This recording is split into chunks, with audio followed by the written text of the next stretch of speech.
All right, welcome to the Young Turks. Got a big show ahead for you guys. We're going to break a story for you that one of our reporters, or we're going to cover a story that one of our reporters broke about Comcast. Interesting. A little bit later in this program, Ivanka Trump goes and sits in for Daddy. That's a fascinating story. I'll tell you about that in the second hour. Anna is going to join me on that hour, and then later in this hour, you know the big story that's going around. Donald Trump Jr. I am already hearing chants of lock him up, lock him up. I actually have not heard those chants, but perhaps we'll start them on today's show. Many people accusing Donald Trump's son of literal treason. So we'll discuss why and if it has merit a little bit later in the program. So first, fun little story about how you should never ever back up the president. Okay. So Rex Tillerson is, of course, Secretary of State, former CEO for ExxonMobil, and of course, as the Secretary of State, he has to back up his boss. And they famously had this meeting with the Russians a couple of days ago, and there was only a couple of people in the room. And on our side, it was just Trump, Rex Tillerson, and an interpreter. And on their side, it was just Putin, their foreign minister Lavrov, and an interpreter. So now, what message Tillerson wants to put out is, look, we were tough on Russia. Now, were they actually tough on Russia? Not at all. How are they tough on Russia? Well, we brought up the idea of collusion a couple of times, and including right in the beginning. And what happened after you brought it up? Putin said he really didn't do it, so we have to, quote, move forward. Now that's a Rex Tillerson quote. In fact, I'm going to give you the full quote, which is the relevant part of this story in a second. So in other words, you weren't tough on the Russians at all. So there's no threat of any consequences for their meddling in our election. There was just no repercussions whatsoever. You just brought it up, they said we didn't do it, and you said, oh, okay, fine, let's move forward. Well, no, Tillerson says, no, the issue of the sanctions were brought up. In fact, this is now from the Washington Post, the day after. Trump told Putin that members of Congress were pushing for additional sanctions against Russia over the election issue, Tillerson said. So that's Tillerson saying that, and here's a direct quote from Tillerson. But the two presidents, I think, rightly focused on how do we move forward, he added. Okay, so there's the, we brought up the issue and then we decided we're not gonna do anything about it and we move forward. That was clear enough anyway. But there, he at least said, hey, we discussed the sanctions, okay? So get off our back. So what does Trump do the very next day after Tillerson tells that to the press? Rex, meet the underside of a bus. He tweets out, sanctions were not discussed at my meeting with President Putin. Nothing will be done until the Ukrainian and Syrian problems are solved. So get a load of that tweet. Number one, Rex, what are you doing? Everybody knows that if you go to back up the president and you lie for him, he will throw you under a bus unwittingly because he doesn't know anybody, he's an idiot. He's an unguided missile. He should say that you discuss sanctions because that would seem more tough on Russia. But he can't help himself. He comes out and goes, sanctions? Why would we talk about sanctions? I didn't mention that at all. Oh, Rex, did I already tell you to lie and say that we mentioned sanctions? Well, somebody's got to tell the president in more than tweet length that happened so he doesn't undermine his own officials. Okay, so there again, the president tells somebody to go do something and then contradicts it right afterwards. But if you notice, the second part's also important. He said in the second part of that tweet, nothing will be done about the sanctions until the Ukrainian and Syrian problems are solved.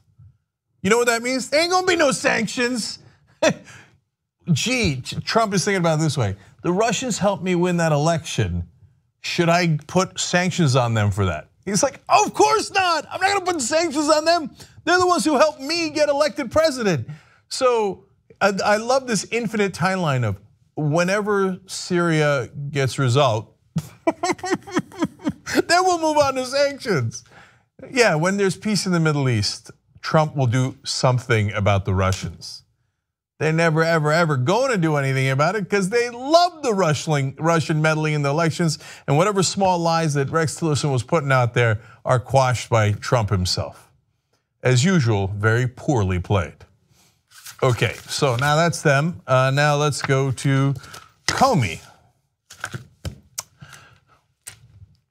So all of a sudden there's an interesting talking point about James Comey and those memos he wrote regarding how Trump asked him to end the investigation on Flynn. Now, that was big news because that could be perceived as obstruction of justice. At the time, James Comey's the head of the FBI. Trump pulls him aside. The president says, hey, stop the investigation on Flynn. Comey, according to his own testimony, takes a memo about that right afterwards and puts it on the record in the FBI. And once he's no longer the FBI director, after Trump fired him, he comes out and says, yeah, I wrote it down immediately after he told me so that it's on the record. Okay, so you know that part of the story. Well, now there's an attack against Comey saying that some of the stuff that he had in those memos might have been classified, and did he leak stuff that was classified? So it was on Drudge Report, so it must be true, and also on Fox. Well, let's check that out.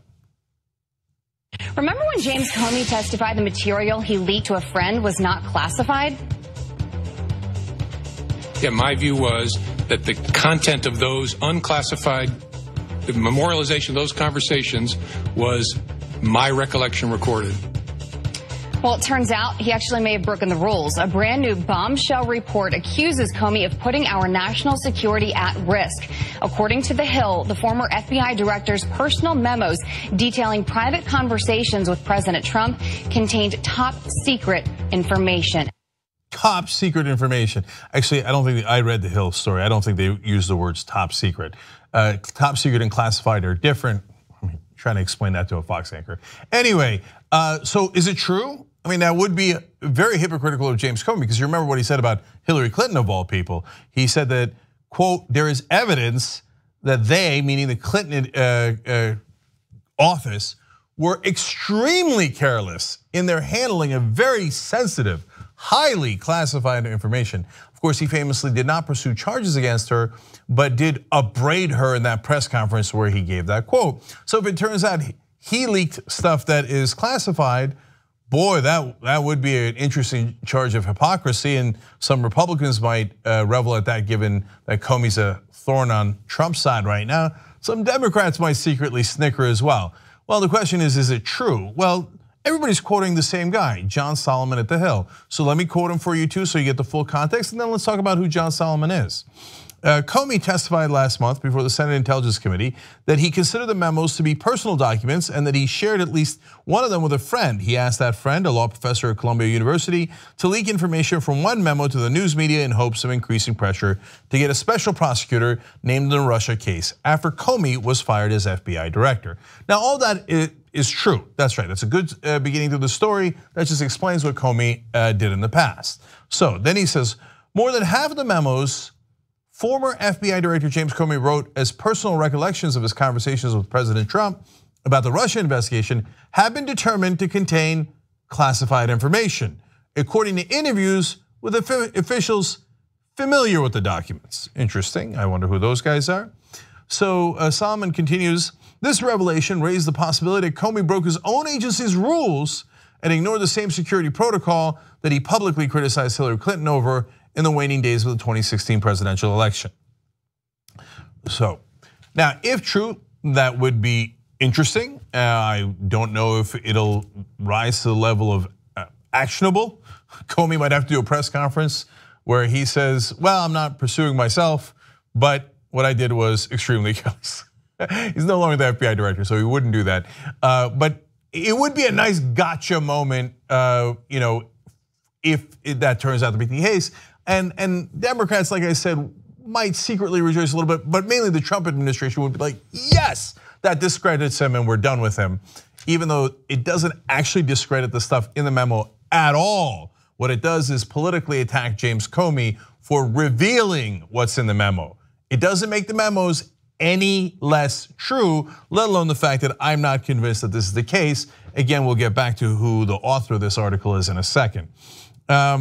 Now, speaking of which, John Solomon writes, to give you a sense of how much of a witch hunt there's going to be now on Comey, in order to make an assessment, congressional investigators will have to tackle key questions, such as where and how the memos were created, including whether they were written on an insecure computer or notepad, where and how the memos were stored, such as inside Comey's home, in a briefcase, or on an insecure laptop, whether any memos were shown to private individuals without a security clearance, and whether those memos contained any classified information. And when it was determined by the government that the memos contained classified information before Comey took them and shared one or after or another. Okay, so in other words, James Comey, if you wrote that memo on a notepad right after the Trump meeting in your car and put it in your briefcase, I don't know, was it properly secured? Was it classified? If it was classified, you wrote it on an unsecured notepad and you wrote it on a desk and the desk is unsecured. He's the FBI director. And I don't know. We're gonna have to look at every nook and cranny. Were you eating lunch? What lunch were you eating when you wrote that note? Did you write the note? Did you speak the note? Was anybody else in the room? So look, if you thought there was a real issue that James Comey accidentally shared classified information with the Russians, the Chinese, the public, and blurted out like, hey, here's my memo. Oh, here's me talking with Trump, which is unclassified, about how he wants me to end the investigation. And here's the nuclear codes right underneath it. Then yeah, then get into his lunch and whether he wrote it on a goat or on a boat, right? But this is basically saying we're coming to get you, James Comey. Oh, you thought and you claim very clearly that they were unclassified. They were just recollections of your meeting with Trump. There's nothing classified about that. You say potato, I say potato, brother. Okay, and where's your notepads? Because I am coming to invade your life. So, is it true? Well, John Solomon is the person who wrote it here. Look, you look at The Hill. Everybody's saying The Hill, nobody's saying John Solomon. The Hill is reporting Comey's private memos on Trump conversations contain classified material. Right underneath it, we highlighted for you John Solomon. So who is John Solomon? He works at The Hill now, but here is two of his previous employers. He was editor-in-chief of the Washington Times, which is a conservative propaganda outlet run by, or at least previously run by, I don't know who owns it today, owned by Reverend Moon, some lunatic that wanted to pursue a lot of different things, including his right-wing agenda. And then, but that's not an exaggeration, by the way. Look it up, or look up Reverend Moon, lunatic. Chief Creative Officer also for Circa News. Circa News, haven't heard of them. That sounds kind of interesting, right? Yeah, they're owned by Sinclair Broadcasting, right-wing media outlet that does propaganda for Donald Trump, against Barack Obama in the past. They own a lot of local TV stations. John Oliver recently did a great story about them. We have covered them in the past, and local televisions where a lot of people unfortunately still get their news and certainly get their political ads, and Sinclair Broadcasting will put conservative op-eds in without clearly labeling that they're op-eds or that they're from headquarters into local news with absurd propaganda in them. And Circa was their digital effort to do this. And if you look up articles in Circa, it is one after another defending Donald Trump, criticizing his opponents, et cetera, et cetera. So the guy who wrote this story is a person who's run many conservative outlets. I don't, look, now he works for The Hill, so I don't know to what degree they had an obligation to point out that the writer of this article is deeply conservative. And you don't have to say deeply, however conservative he is, but he clearly worked for very, very conservative outlets that have a very clear track record. But they never mention any of that. I'm not saying the guy can't write the article. I'm not saying he can't even write a straight news article if mainly he worked on commentary in the past. Maybe a little note to let us know. So right now, I think we're among the very few outlets talking about that. Everybody else is like, oh, The Hill is reporting. The Hill is reporting from an incredibly conservative source that James Comey, questionable. So suffice it to say, I'll believe it when I see it. So right now, there is no evidence outside of anonymous sources from a very conservative writer that this is true, and then reverberating through Drudge and Fox News, two outlets who also have about zero credibility. So now you know. Okay, when we come back, Donald Trump Jr., what kind of trouble is he in, and does it involve handcuffs? It might. I'm not playing. Come back and I'll tell you about it.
right, back on the Young Turks.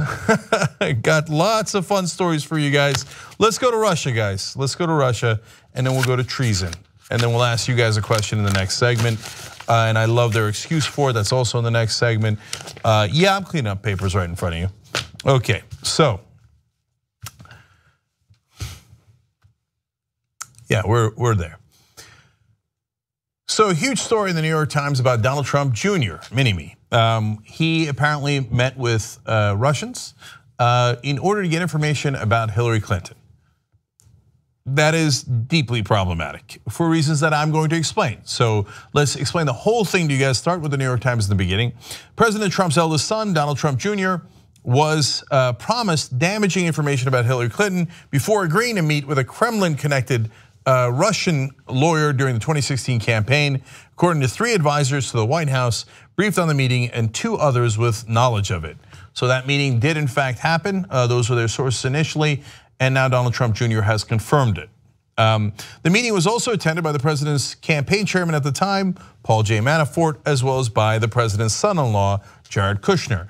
We also know that because they have also admitted to that. Kushner originally did not note this meeting when he was filing papers to get security clearance for his role in the administration. That is a huge problem. He later said, oh, it slipped my mind that I met with Kremlin-connected Russian lawyers. I must have just left that out. So I will now note it for the record. So he now admits that he was also in that meeting, and there's good evidence that Manafort was there as well. Okay, and when asked about it, Manafort now says, wisely, by the way, no comment, because you're about to see how much Donald Trump Jr.'s explanations got him into more trouble. So the meeting at Trump Tower on June 9th, 2016, 2 weeks after Donald J. Trump clinched the Republican nomination, points to the central question in federal investigations of the Kremlin's meddling in the presidential election. Whether the Trump campaign colluded with the Russians, the accounts of the meeting represent the first public indication that at least some in the campaign were willing to accept Russian help. So a couple of questions related to this. One is, who was this person? 2 is, what does collusion mean? 3 is, did they do it? So first, who was the person that they met with? Miss Veselnitskia's, God help me, okay, clients include state-owned businesses and a senior government official's son, whose company was under investigation in the United States at the time of the meeting. Her activities and associations had previously drawn the attention of the FBI, according to a former senior law enforcement official. So she was asked about this as well, and she went on to say, she said she had never, quote, acted on behalf of the Russian government, and quote, never discussed any of these matters with any representative of the Russian government. Now, that is important, and if this goes all the way to trial, and that's not a crazy proposition as you're about to see, that might be relevant. Donald Trump Jr. might say, and Kushner and Manafort, well, look, she wasn't technically a Russian representative. Now the FBI and others know she is a Kremlin-connected lawyer, and she has been investigated before, but how do I know that she was talking to the Kremlin itself? But you do know that through an intermediary, it was a person who was told was a Russian that might have information about Hillary Clinton. Not like a random Russian American or an American that happens to be of Russian descent. Who cares about that, right? No, someone connected to the Kremlin. Again, if you're in the heart of a trial, you're gonna see how important that connection is. But for the purposes of what was Donald Trump Jr. thinking, he knew that it was a Russian person that was not a normal American citizen, but one that had connections to the Kremlin. That's why he wanted to meet with her in the first place, to see what the Russians had on Hillary Clinton. By the way, who was the intermediary that set this up? It's a guy named Goldstone, Rob Goldstone, who had something to do with the Miss Universe pageant at one point, and that's how the Trumps know him. And John Swain writes in a tweet, Rob Goldstone, Donald Trump Jr.'s acquaintance, who brokered the meeting with a Kremlin-linked lawyer the day after the 2016 US election, and they have a picture of him the day after the election. Is that real? I mean, that is so unbelievable. Is that doctored? That's unreal. So the guy who set up the meeting the day after the election has a Russia shirt on, like, gotcha. Okay, well, I told you the Trumps are not good at cover-ups. They're not bright enough to do a cover-up, which leads us to Donald Trump Jr.'s denials. This is the heart of the matter. Okay. When he was asked about whether he met with Russians way earlier on, before this story broke, he had said, "Did I meet with people that were Russian? I'm sure I did. But none that were set up, none that I can think of at the moment, and certainly none that I was representing the campaign in any way." Now, that turns out to be not true. This meeting was definitively set up. He admits it was set up by Goldstone because he thought they had information on Hillary Clinton. If you thought they had information on Hillary Clinton, you were a surrogate for the campaign and you're an advisor to the campaign. Clearly, that was a funny high-pitched note. Anyway, clearly connected to the campaign. So now we go to a flashback of, again, before any of this story broke, when he was asked, Donald Trump Jr. was asked about Russian connections. He had said at the time, Don Jr., July 2014, 2016, July 24th, 2016, on the Clinton campaign's claims that the Russians were helping Trump. It's disgusting. It's so phony. Meanwhile, he had already gone to a meeting. He had already gone to a meeting with Russian lawyers to get dirt on Hillary Clinton. That's so phony, so disgusting. You know what's phony is you and all of your clear lies at this point. So now they find out information about this meeting. So then they go and ask him, well, you said you never met with Russian officials in a way that was set up for the campaign. What do you say now? He says, well, when he was first asked, the New York Times explains, when he was first asked about the meeting on Saturday, Donald Trump Jr. said that it was primarily about adoptions and mentioned nothing about Mrs. Clinton. It was only about adoptions, or primarily about adoptions, and didn't mention anything about the campaign. Well, did that stick? No. So that was Saturday. Now on Sunday, the Times then shows him the evidence of him being at that meeting and them talking about the Hillary Clinton campaign and whether the Russians have any dirt on it. Okay, so then he changes his story on Sunday and says this. After pleasantries were exchanged, the woman stated that she had information that individuals connected to Russia were funding the Democratic National Committee and supporting Mrs. Clinton. Her statements were vague, ambiguous, and made no sense. No details or supporting information was provided or even offered. It quickly became clear that she had no meaningful information. Like father, like son. You schmuck. Why did you just admit that? One of the lawyers that was quoted in the press today said, my God, do these people not have any lawyers? Like, you understand what you just admitted? You admitted that you went to go get information about Hillary Clinton's campaign, which you had previously denied over and over again. Then the woman came in and had this nonsense story about how Hillary was working with the Russians. You knew that was nonsense. This party doesn't admit because you knew you were working with the Russians. Anyway, so leave that part out. So you go, well, she didn't have any meaningful information for me, and then she wanted to talk about adoption. So then we left. That means you just admitted you went to go get damaging information from Hillary Clinton from the Russians. How do you think the Russians would have gotten that information? Do you think Hillary Clinton's campaign would have been like, oh, Vladimir, remember those giant sanctions we put on you and the tough talk we've been doing? Nah, screw it, here, have our emails. No, you know they would have stolen it. The Russians couldn't have gotten it in a way. Look, in your trial, if there is one, you want to make the case that, hey, maybe the Russians could have just gotten it in a non-nefarious way. Maybe they had a buddy inside the Clinton campaign and they just wanted to share it, out of the goodness of their heart. The Clinton campaign said, here's all the dirt about us, Russia, and they didn't steal it. Make that case, brother. I'm looking forward to that case. But if you thought you were going to get stolen information that the Russians got about Clinton's campaign, you shouldn't have admitted it, you idiot. One more quote from Donald Trump Jr. here. He said, it became clear to me that this was the true agenda all along. The claims of potentially helpful information were a pretext for the meeting. In other words, he's like, I thought we were gonna get dirt on Hillary that was stolen by the Russians. Instead, she wants to talk about some law about adoption in Russia. And he said, my dad's not the president yet, we don't care about that issue. So you were just you set up this meeting with a pretext of doing something illegal, and now you bring a legal issue to me about a policy that I don't care about. Why are you admitting this? God, they're so stupid. They're so dumb. Okay. Now, New York Times has to now explain. Political campaigns collect opposition research from many quarters, but rarely from sources linked to foreign governments. So that's very important, guys, because if you thought, well, hey, don't they dig up dirt on one another? Of course you're right, and that's not illegal. And there's a lot of stuff done during campaigns that might be ethically dubious, but is not illegal. So, but it's one thing if you go, hey, get me the tape of what that guy said back in 1987 and get it from a local newspaper or TV station, whatever, you're doing opposition research. There's nothing wrong with that. If you say, now let's go to the Russians or the Chinese or whoever else and see if they have stolen information on my opponent, yeah, that would be illegal. That's not within the normal parameters of what you're supposed to do. But again, Donald Trump Jr., knucklehead that he is, doesn't understand that, so he tweets, obviously I'm the first person on a campaign to ever take a meeting to hear info about an opponent. Went nowhere, but had to listen.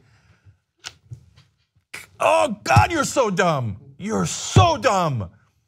No, you don't admit that you took a meeting to hear opposition research from a foreign country, even if it was Canada.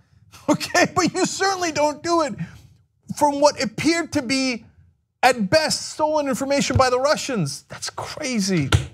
Okay, and the fact that he can't see that makes it even more startling. Okay. In his statement, now realizing, I'm in a lot of trouble. So he then says, in his statement, Donald Trump Jr. said he asked Mr. Manafort and Mr. Kushner to attend, but did not tell them what the meeting was about. So don't prosecute them as well. They're fine. Don't leave Jared Kushner alone, okay? Manafort's now kind of irrelevant because he was the campaign manager, and at the time, he was super relevant. He was the campaign manager of Trump when that meeting happened, okay? But now, Manafort. But Kushner, no, I didn't tell him what the meeting was about. And he makes this dumb claim about, well, I didn't even know her name when I decided to meet with her. One, I'm not sure that speaks well of you. Two, that does not mean that there's no conspiracy charge against you. There could still be a conspiracy charge, even if you don't know the person's name. That's not a legal excuse. For all the lawyers they have around them, apparently they never talk to them. And I told you, they're not good at a cover-up. They're not smart enough to do a cover-up. So they just bungle and tell you the truth accidentally. Like, I met with them, I met with the Russians to get information. Why, is that wrong? Yes, it is wrong. Okay, so meanwhile, so they couldn't get that information in that meeting. I want to show you one last thing here. This is Donald Trump himself, a little bit after that meeting, about a month or so after that meeting, saying, well, we tried to get the secret information, we couldn't, so screw it, I'll just say it in public. Here, listen. I will tell you this, Russia, if you're listening, I hope you're able to find the 30,000 emails that are missing. I think you will probably be rewarded mightily by our press. Lacking all subtlety. Now, another nation, if you have stolen things from my opponent, thank you for saving me the trouble. Remember Nixon, Watergate, resigning from office because he went into the DNC, they're his political opponents, and stole information from their offices. Here's the person who's running for president at the time going, now if anybody did steal information from our opponents, that'd be great. Please release it in the press. You're not supposed to say that, even if you're secretly happy about it. Now, what Trump said there is not actionable. I mean, some make the case that it is. He's inciting them to steal more information, etc. But a son taking the meeting, including Kushner and Manafort, the campaign manager and a top advisor to the Trump campaign, taking a meeting to get stolen information, yes, that could easily be a crime. So guess what the last part of this story is? Just right before we came on air, Donald Trump Jr. has finally and belatedly lawyered up. He's now got a lawyer and he's not saying anything anymore. Luckily, a day too late. All right, look, I'm gonna take a break here. When we come back, there's some who believe that this is in fact a crime and a very, very high crime at that. And then I wanna ask you guys what you think of the Russian story overall. It's a poll I've been meaning to do for a long time. I can't wait to see what your response is. So we'll come right back.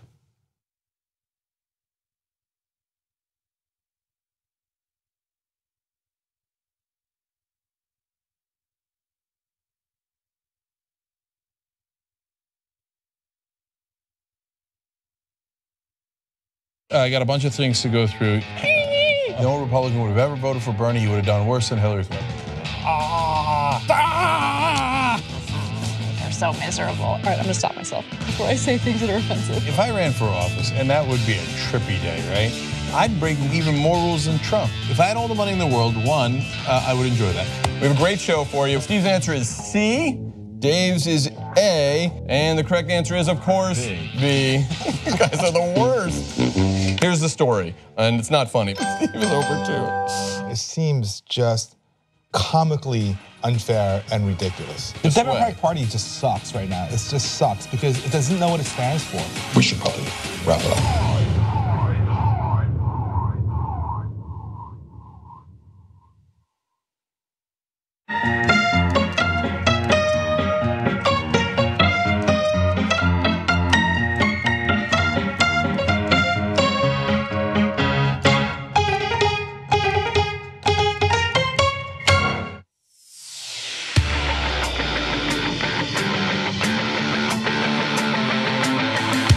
They'd rather lose to Republicans than have a progressive win with them. That's how dumb the corporate Democrats are.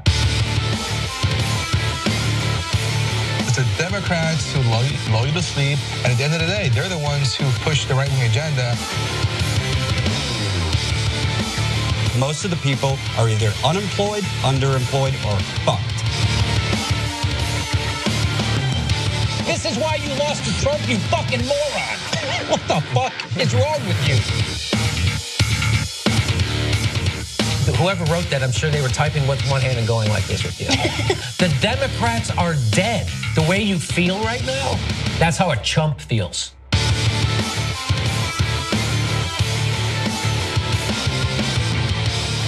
Do not freak out.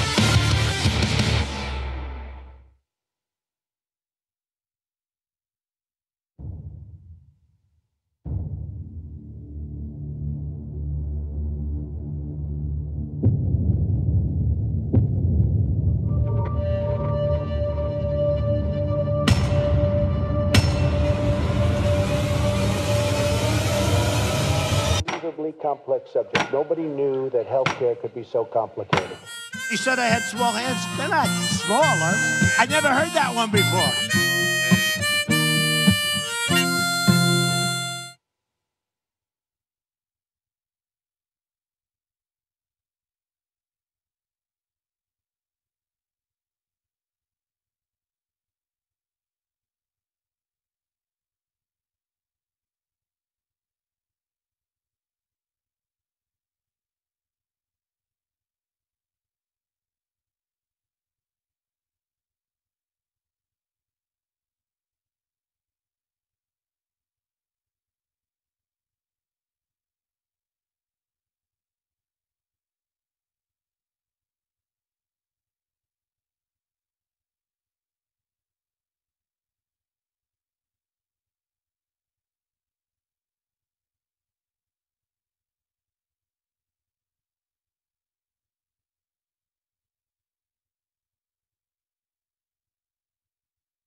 All right, guys, we're back. I will do tweets and YouTube super chat comments a little bit later in the show. I have a ton of news to get through in this segment for you guys. And don't forget, if you missed any part of the show, you get a free month's membership this month. So go to tytnetwork.com/join and enter the promo code FREETYT.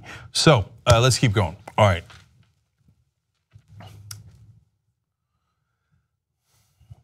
So Donald Trump Jr. Has basically admitted that he did take a meeting with a lawyer connected to the Russian government, and he did it for the purpose of trying to get dirt and opposition research on Hillary Clinton.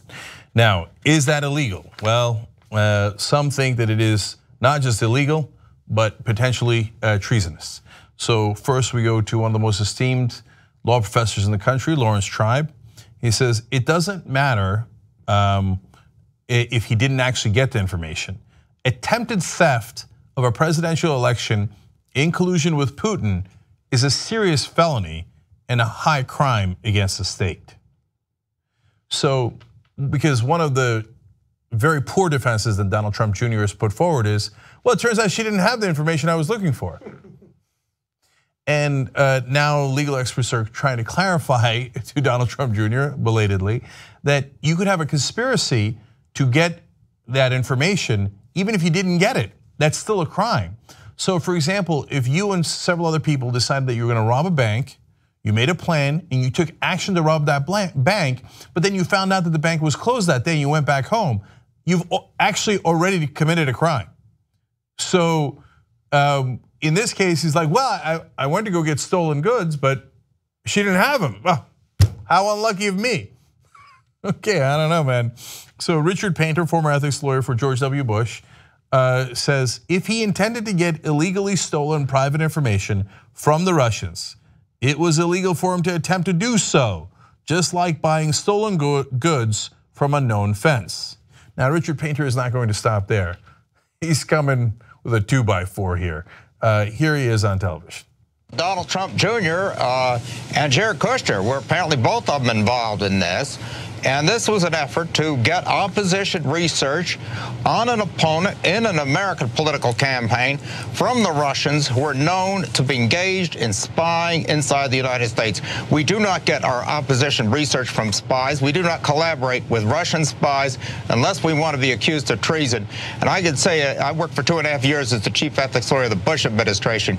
The Bush administration never would have tolerated this. And if this story is true, we'd have one of them, if not both of them, in custody by now, and we'd be asking them a lot of questions because this is unacceptable. This borders on treason. If it is not, it's self-treason, depending on whether the New York Times story is true. Wow, that is a former Bush official. Now, he's been tough on the Trump administration throughout, but those are about as strong a words as you can find. But he's not alone. Nick Ackerman is a former Watergate prosecutor. Let's see what he has to say. Legal implications here. First of all, we've got a potential for actual treason. We've got Donald Trump Jr., the mini-me to the president, who is meeting with a Russian operative, thinking that he's going to get information on the Hillary Clinton campaign. Where do you think that was coming from? If this was a Russian operation, it was something that was coming through spying. So there is plenty of smoke here, and I think we're getting close to the fire. Okay, now, I'm going to use an analogy here that some will consider inflammatory, but it's an analogy. It doesn't mean he actually did this. So I just want you to understand that, okay? If Trump or anyone had gone to another adversary of ours who they thought was spying in on their opponents and gotten information, it would be problematic. Now, say if I say the Canadians, you might say, well, yeah, but they're our allies, so is that really so bad? The answer would be yes, it is. It's still illegal.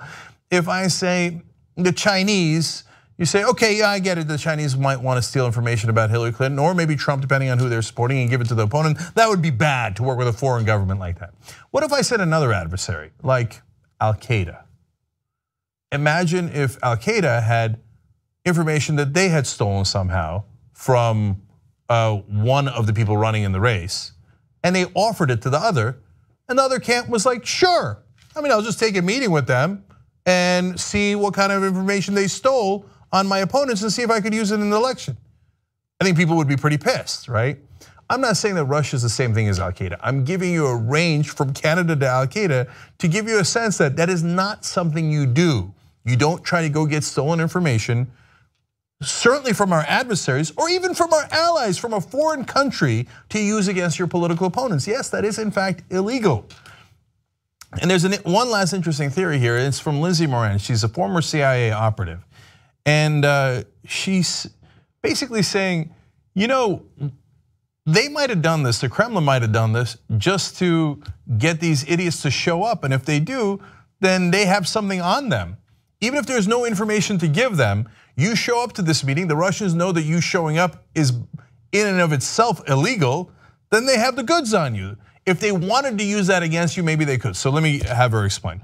She says, I have conducted background investigations. If you do not, and then she went on to talk about Jared Kushner's role, right? So she called that a trap, a potential Russian trap. And then Jared Kushner did not disclose this meeting. He was in the meeting along with Donald Trump Jr. and Paul Manafort. And she says, since he didn't put it in his background check, she explains as a person who's done this before, I have conducted background investigations.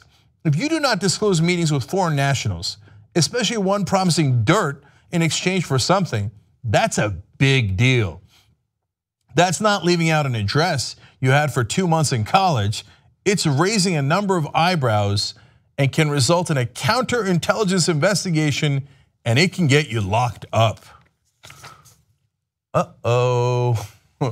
So now Donald Trump Jr. has lawyered up and is not answering questions about this anymore.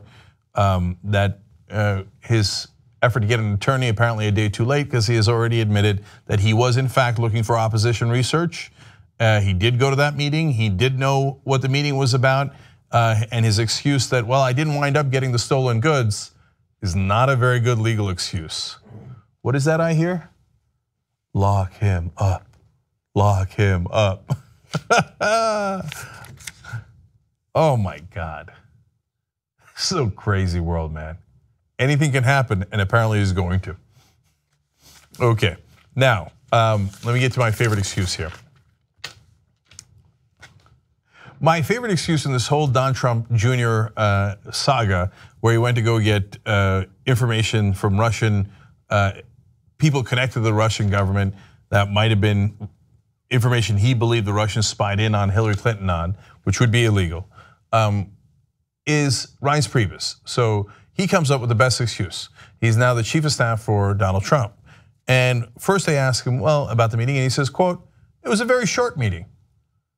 Oh, I see. So that makes it less illegal? That's not that great an excuse. By the way, it wasn't that short, it was 20 to 30 minutes. It wasn't like they walked in, they're like, oh, you're that lady from the Russians. No, I'm walking out. Then the shortness of that meeting would have relevance. They sat down and asked for talk for 20 to 30 minutes. This is not me saying it, it's Donald Trump Jr. on the record now admitting, yeah, I went to get information about Hillary Clinton from the Russians, a foreign government, and since she didn't have it, I was annoyed, and she just wanted to talk about a policy issue of adoption, so I walked out after 20 to 30 minutes. And Manafort and Kushner apparently walked out earlier than that. That doesn't help your case at all. Okay, then the second excuse. Talking about issues of foreign policy, issues related to our place in the world, issues important to the American people like adoption, is something that's not unusual. Except Reince, your guy admitted that when she started talking about adoption, he was annoyed. He had actually gone to get dirt on Hillary Clinton that the Russians might have for him. And how would the Russians have procured that? Very, very, very, very, very likely through spying and stealing the information. So, look, once the information is out there, it's out there. But at that point, it had not been put out by WikiLeaks, and this was the Trump administration seeing if they could work with a foreign government to get that. That's okay, Reince has one more excuse, and it might be the best one. It wasn't our problem, so whose problem is it, Reince? This is obviously the Democrats' fault. No! Much about it, other than it seems to be on the end of the Trump individual. It's a big nothing burger, but may spin out of control for the DNC and the Democrats. Well, let me ask you about two aspects of that. In terms of the DNC, are you suggesting that this was somehow a setup by Democrats to try to link them or compromise them with the Russians? And this was before there was any Russian interference in the election. So why would they have done that? Well, look, why was using GPS involved in putting together this dossier? I don't know, Chris, and I don't think too many people know why or how this meeting came about. However, what I can tell you is from my communication with our team on this subject, there was nothing to it. It was a 20-minute meeting. It ended after everyone was decidedly sitting there saying there's nothing happening here. They moved on. And I think in the end, what you're going to find in this story, if you read the Circa column, is I think there's more questions on the Democrat side than anywhere else. The Circa column he's referring to is from a right-wing outlet owned by Sinclair Broadcasting. So I love this. So our guys went to go get secret information that they thought Russian spies had, and you could against Hillary Clinton. So you can see why that's Hillary Clinton's fault. I got to be honest with you, Reince. No, I can't. I missed that connection. Well, it's a group that had some opposition research against Trump that where they got the, and then so maybe it was the Democrats. No, first of all, that group that he's referring to was originally hired by Republicans. But put all that aside, even if it was a trap that Hillary Clinton sprung for you so that you would go to an illegal meeting with Russian officials, well, apparently your guys are stupid enough to fall for that trap. So Donald Trump Jr., Jared Kushner, Paul Manafort all went to that meeting. That is not a good defense. We got tricked into doing something illegal because we really, really wanted dirt on Hillary Clinton, and we were willing to go work with a foreign government and get their stolen goods to do so. Oh no, we got caught. Okay, it is far-fetched to think that the Democrats set this up. The Democrats are so not that sophisticated that they lost to Donald Trump. So you're telling me the knuckleheads who lost to Trump wound up doing this secret meeting where it was a trap on top of a trap, and then they And even if that were true, it's still illegal. So Reince, better luck next time. Okay, now I want to ask you guys something. Let's go to this poll. Okay. So no, come to me first, and then I'll go to the poll. Not on this. There you go. Thank you. So we had the huge story today about Donald Trump Jr. and Kushner and Manafort all meeting with a Kremlin-linked lawyer to get what was presumably stolen intelligence about Hillary Clinton. And obviously the Russian connection to the Trump campaign and to Trump officials has been an enormous story.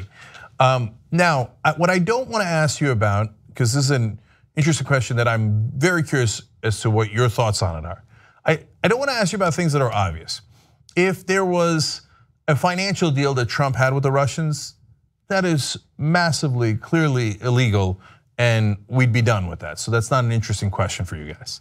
But I want to ask you guys about something that, and if they asked the Russians to steal information, that would be clearly illegal, and they should go to jail for that, let alone losing the presidency if Trump was involved, right?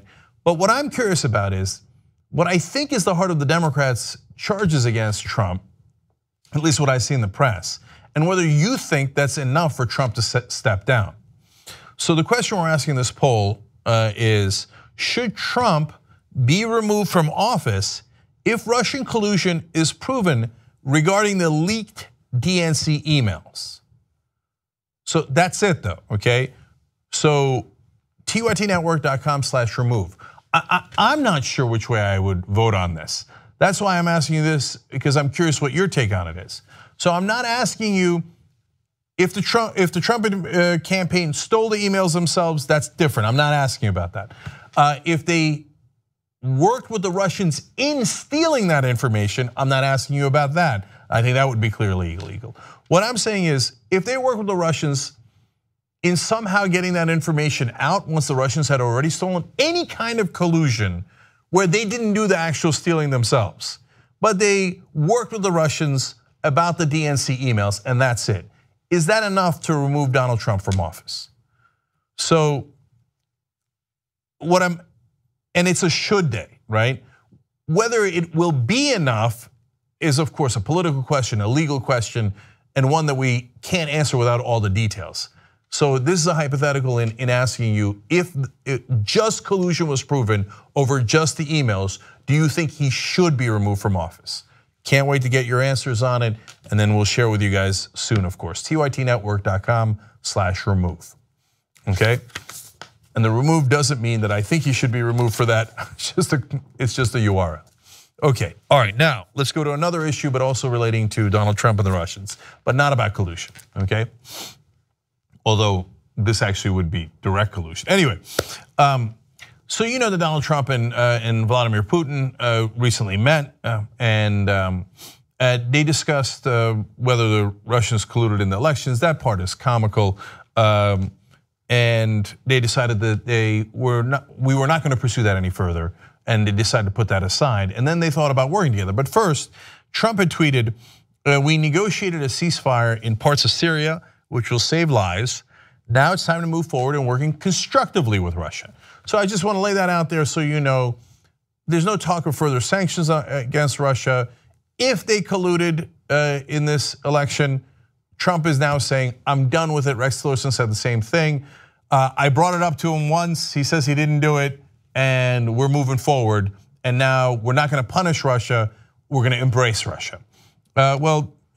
Lindsey Graham's a Republican senator from South Carolina, and according to the Huffington Post, Graham slammed the president for, quote, "forgiving and forgetting Russian tampering in last year's election," and said the move only increased suspicion of the Trump administration. So it took a Republican to say that. On this show last week, I was saying they went and had this meeting and nothing came of it. Why is the media giving him all this credit for, he brought the collusion issue up and the meddling issue up with Putin? He brought it up, and then what happened? So finally, when Republicans go, hey, you know what? That doesn't mean a damn thing. That means that Putin, at worst, was upbraided for it, which according to our side and their side, it wasn't even upbraiding. He's like, yeah, okay, did you guys meddle? Oh, you didn't? Okay, let's move on, right? But there's no consequences at all. So thank you, Lindsey Graham, at least for making that clear point. Not every day that I thank Lindsey Graham on the show. So now we move on to what he means by working constructively with the Russians. Trump says, Putin and I discussed forming an impenetrable cybersecurity unit so that election hacking and many other negative things will be guarded and safe. Questions were asked about why the CIA and FBI had to ask the DNC 13 times for their server and were rejected. Wait, what did you just say? We would set up a cybersecurity unit with the Russians to investigate hacking in our elections? Are you mental? You're gonna set up a cybersecurity unit where a foreign country that, by the way, also doesn't necessarily have our best interests in mind at all times. I wouldn't do this with our closest ally, let alone Russia, would then have access to some of our voting information because they're helping us with cybersecurity? No. Trump did a deal with the Russians. This is my speculation, but he did a deal with them. Who's insane enough to suggest that? You know why? Because Putin told him in the meeting, hey, why don't we do better next time? We do cybersecurity together. I have access to all the information. Believe me, you get reelected. There's no other logical explanation for an idea this insane. I'm not the only one saying that. Again, I'm going to turn to Republicans here. Here's Lindsey Graham on this idea. He wants to work with Vladimir Putin, claiming that this cybersecurity unit will prevent future election hacking and many other negative things will be guarded. What say you, sir? It's not the dumbest idea I've ever heard, but it's pretty close. He gave a really good speech in Poland, President Trump did, and he had what I think is a disastrous meeting with President Putin. 2 hours and 15 minutes of meetings. Tillerson and Trump are ready to forgive and forget when it comes to cyber attacks on the American election of 2016. Not the dumbest idea I've ever heard, but pretty close. Damn. Then John McCain, another Republican senator, says, and this is a summary of it, McCain deadpans on Trump's cybersecurity unit with Russia. Putin could be of assistance, quote, since he's doing the hacking. So that's insane. And look, you know that I have no respect for Donald Trump's intelligence. I'm at the one end of the spectrum on what I think his intelligence is. I mean, if he's there's some chance he's in the single digits. Anyway, in IQ. But even so, this is not an idea where somebody would say, hey guys, you want to do a cybersecurity? Like, it's like if the wolf comes up to you and goes, you want to guard the hen house together? The only reason you would contemplate that, no matter how stupid you are, is if you want to make sure that that hen house was raided. You don't go to the wolf and go, oh yeah, you want to protect the hens with me? Nobody's that stupid. Okay, now one more thing. Steve Mnuchin is, of course, his Treasury Secretary, and until they withdrew this, well, which we're going to get to in a second, Mnuchin's still going, and he says, and this is likely another strategic alliance, whether we're doing military exercise with our allies or anything else. This is about having capabilities to make sure that we both fight cyber together, which I think is a very significant accomplishment for President Trump. So Mnuchin goes out there and defends this insane idea. He's like, this is a great idea, we're gonna work on cyber together.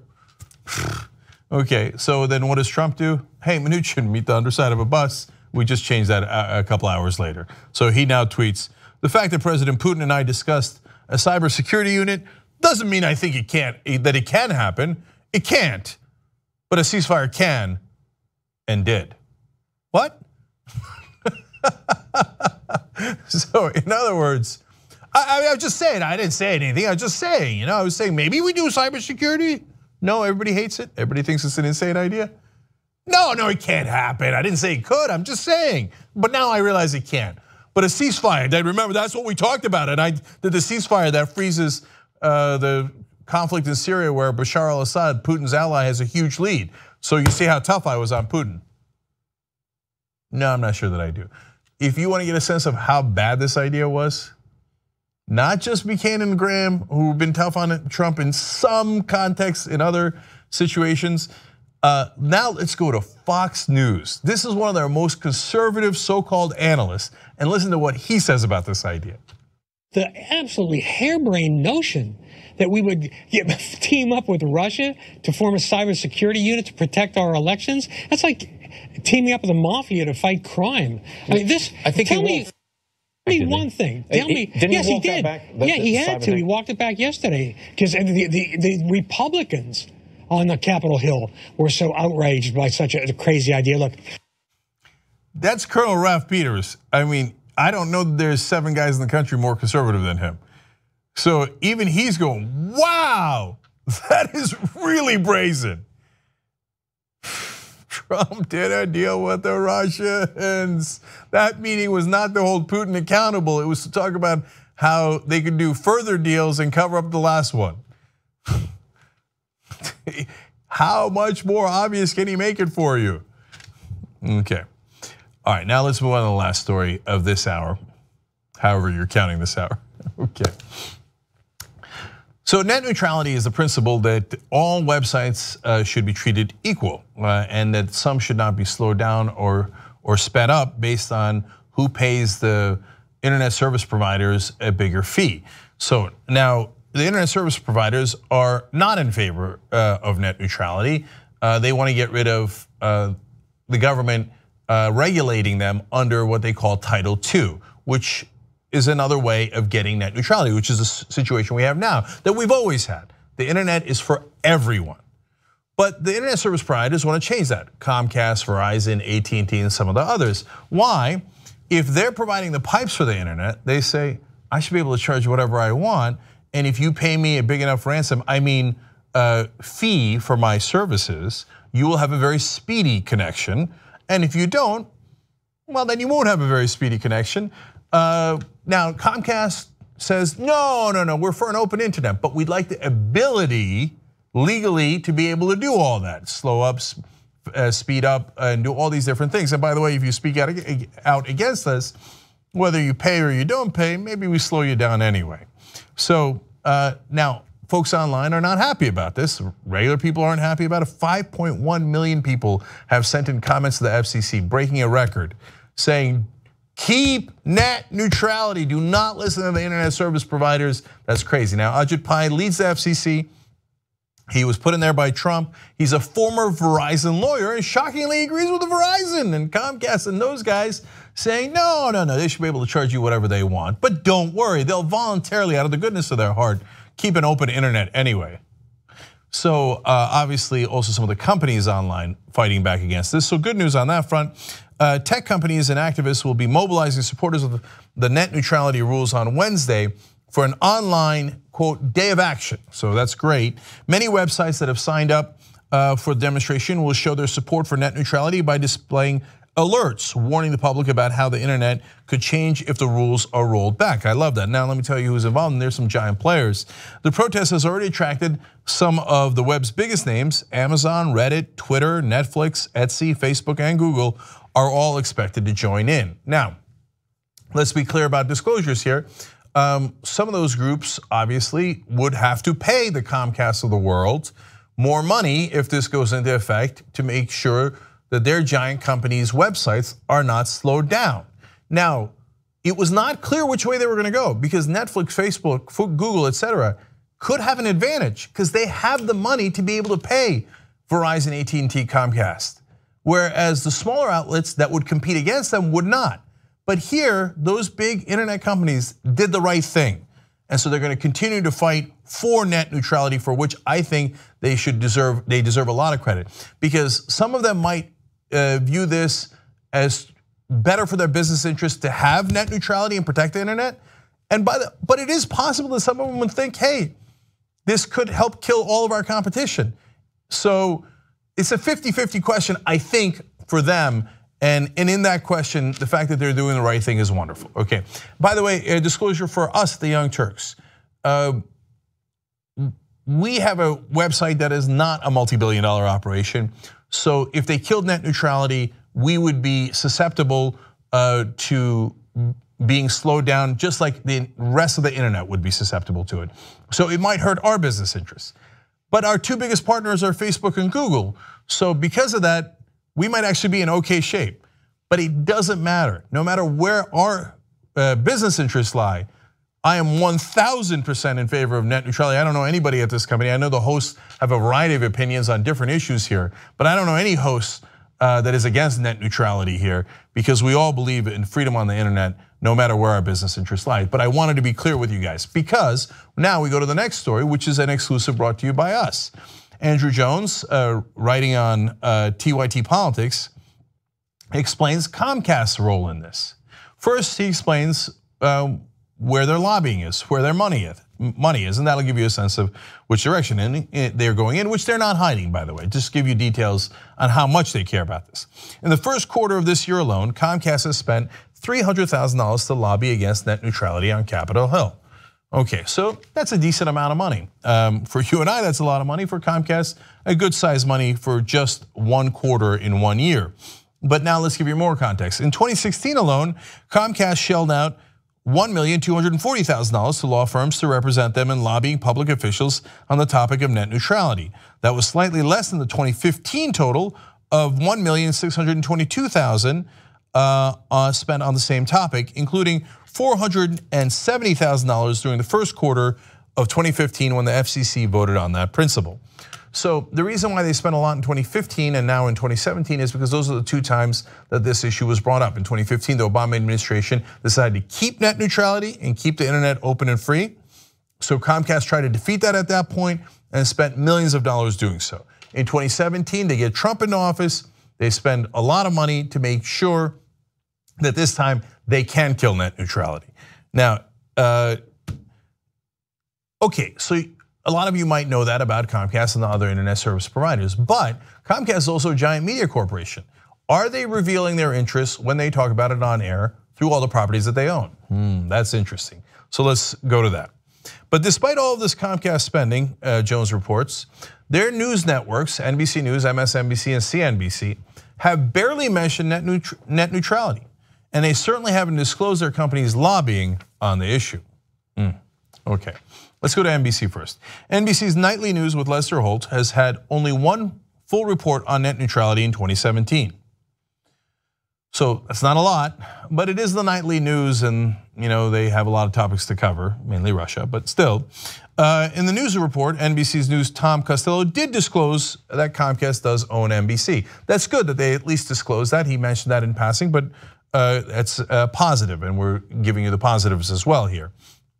And in the story, he gave the usual mainstream media thing, both sides of the issue, which is some say that killing net neutrality will end the internet as we know it and will create a new system where there could be fast lanes and slow lanes. He did report something to that effect. And then he said, but the other companies, Comcast, which owns NBC and AT&T, et cetera, say that that the current rules stifle, quote, stifle competition and creativity.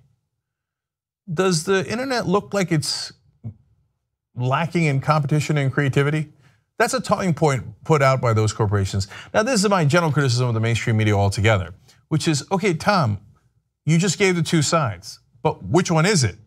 You're a reporter, so does net neutrality keep the internet free or does it not? And if you say free is too vague a word, I hear you, then give me details.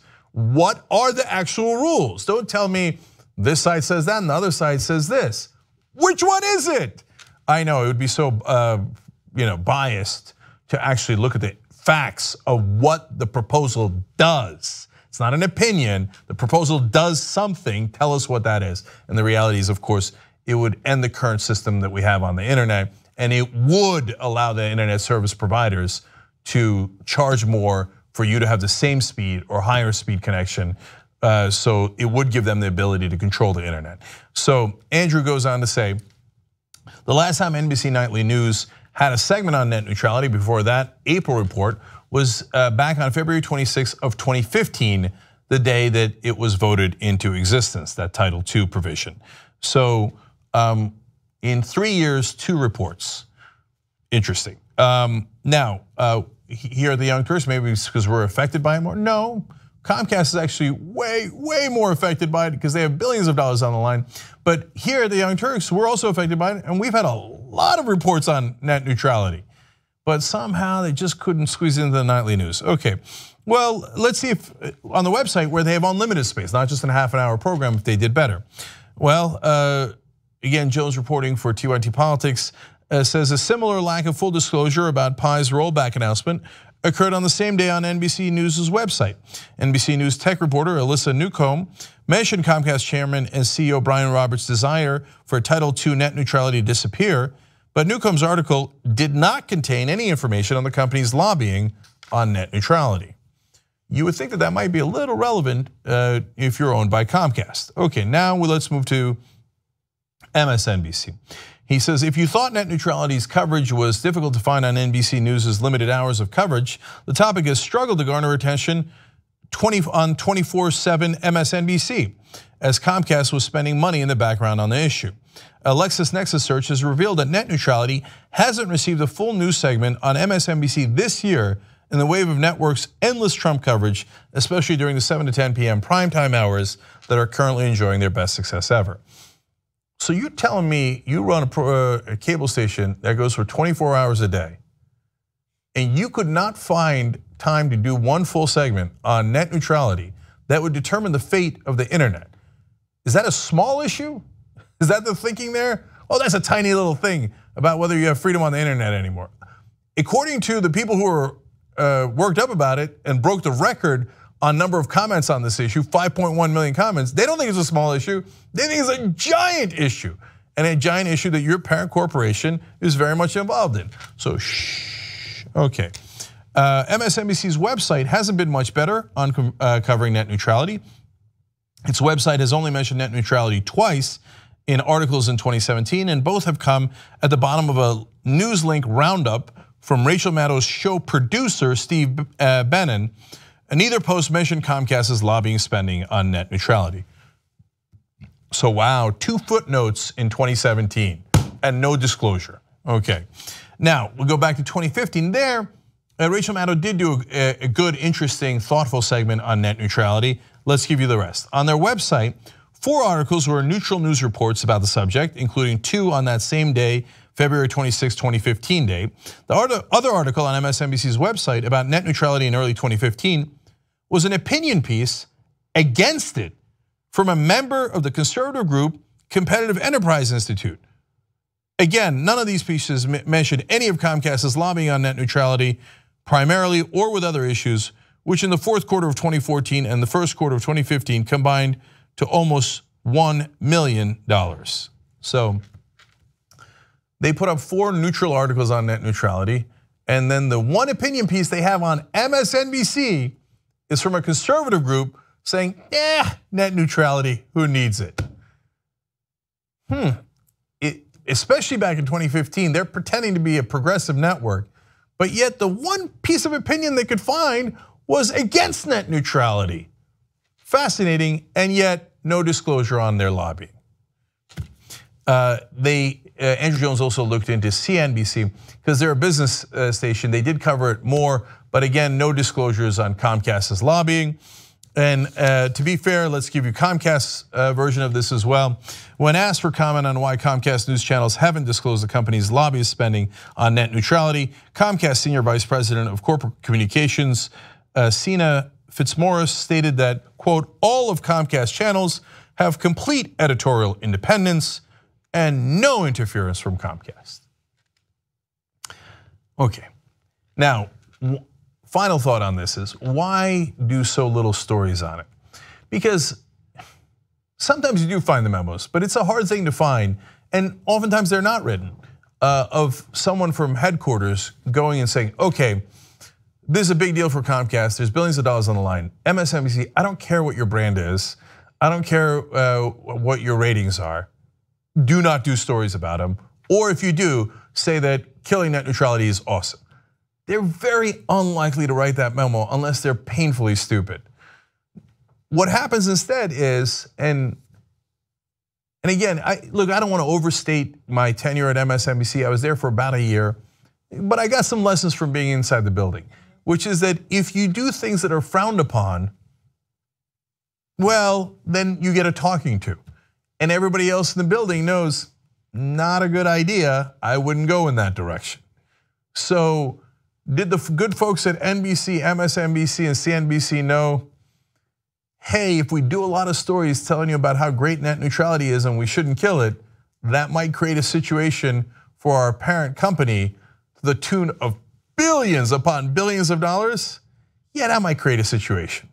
So yes, they're aware of that. But most importantly, and what this story is mainly about is, if you're gonna cover the story, for at least give us a disclosure, which they at least did it in that one NBC News report case. They gave half a disclosure. Comcast owned by NBC. No, I shouldn't even say mumbling under their breath. They said Comcast owned by NBC, but it didn't tell you how much Comcast is on the side of killing net neutrality and how many millions of dollars they've spent to kill net neutrality. So can we at least get a little bit of disclosure? It's not too much to ask for. All right, guys, we're gonna take a break here. When we come back, Anna's got news for you guys, including Ivanka Trump sitting in for Donald Trump in the G20 meetings, and how the Republicans are trying to turn that around to blame progressives. Okay, that when we return.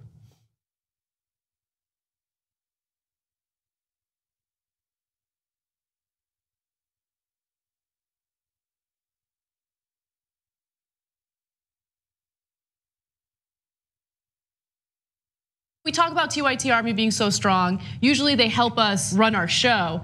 Now they're gonna help us run the country. Like this. It's time that we reclaim democracy for the people. We had a huge victory for Wolfpack. When Lincoln said this was a country by, of, and for, he said of the people, not of corporations. Our representatives don't represent us. Whoa, democracy! United! We are! We are! Too strong! There's thousands of volunteers, and you could be among them. With Wolfpack, the mission is so clear. Money is killing our democracy. 96% of Americans want it. When you get the power back, oh, that feels good. This is just the beginning. Let's go get them, man. Up and at them. Knock, knock. We're coming for them! Wolf-pack.com. All right, we got a graphic incoming. Putting up 3, 2, 1. All right, video next. And next video. And power panel. And dropping it.